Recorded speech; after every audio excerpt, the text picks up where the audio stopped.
Oui,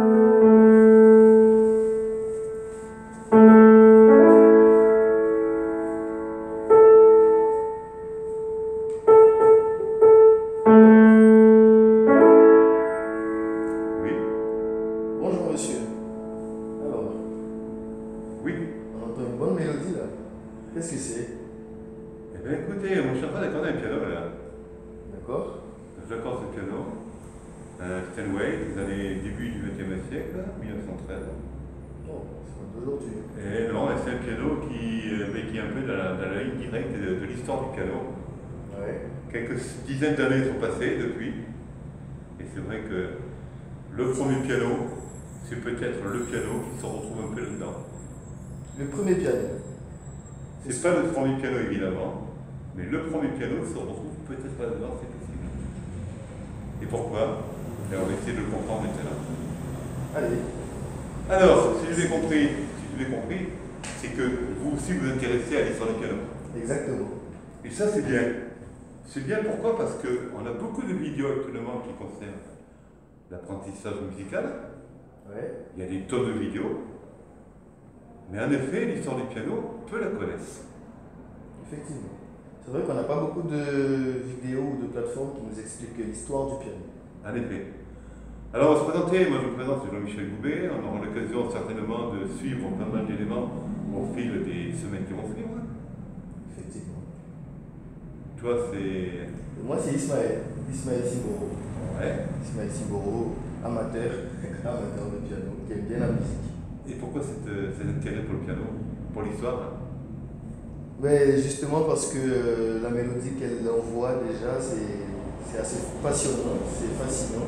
Hein? Et je me suis dit que déjà intéressé par l'histoire, j'ai bien voulu connaître davantage.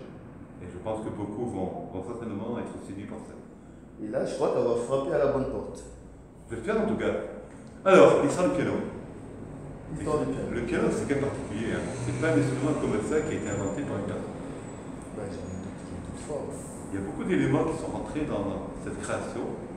Pas qu'une personne, évidemment, vient de parler, Ouais. mais c'est l'évolution d'un tas d'instruments qui sont amenés et qui ont amené le piano.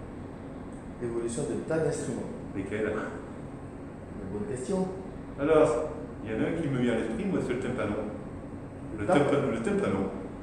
Le tympano, c'est un instrument qui, à un moment donné, s'est fait dans les 16e siècle. En 15, 16e siècle, 16e siècle, on est arrivé à essayer de. Ouais, 16e siècle, c'est en effet 500, 17e siècle. Il y a eu plusieurs types d'instruments, dont ce tympano, qui à un moment donné a été une création mais qui n'a pas duré très longtemps. C'était un peu bizarre, le mécanique était un ricochet, elle allait frapper des cordes, c'était que du ricochet, c'était particulier. Mais ça a eu le mérite d'exister et de développer un esprit. Et cet esprit quand même a été vraiment marqué par le clavecin. Le clavecin. Ouais. Ça, c'est un deuxième nom, on n'a pas entendu ça. Le clavecin. Alors pourquoi le clavecin? Parce que le clavecin c'est qu'un seul piano. Hein. Mais le clavecin a imposé sa marque au notamment 6e, 10e siècle, très partout. C'est un piano, en fait c'est un piano, c'est un instrument de musique. Ouais. Et quand je dis piano, vous allez comprendre pourquoi. C'est un instrument de musique qui est ce qu'on appelle l'accord de pincée. Accord de pince. Un instrument de musique référence des années 16e et 17e siècle. Et on s'est rendu compte qu'à un moment donné, c'était un peu limite. Hein. Et il a fait son temps.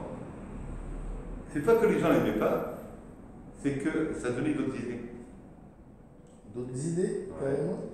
C'est étonnant. C'est étonnant comme quoi le cheminement de l'esprit humain va d'étape en étape. C'est-à-dire, si on avait dit juste un panneau, on arrive directement au piano, ça n'aurait jamais marché. Il a fallu toutes ces étapes pour qu'on arrive au piano. Il y a le clavecin, donc, Oui. et en même temps, il y a ce qu'on appelle, au XVIIe siècle, le clavicorde. Le clavicorde. Et je crois que tu t'es un peu intéressé, toi, au clavicorde. Oui, j'ai un peu vu. J'ai fait des recherches, effectivement, sur le clavicorde. Et tu as dû voir à un moment donné que le clavicorde, c'était un petit meuble, Oui, c'est ça. qui a l'apparence d'un petit bureau, en fait, là, comme un bureau, qui avait un clavier et un clavier mécanique qui tangente les cordes.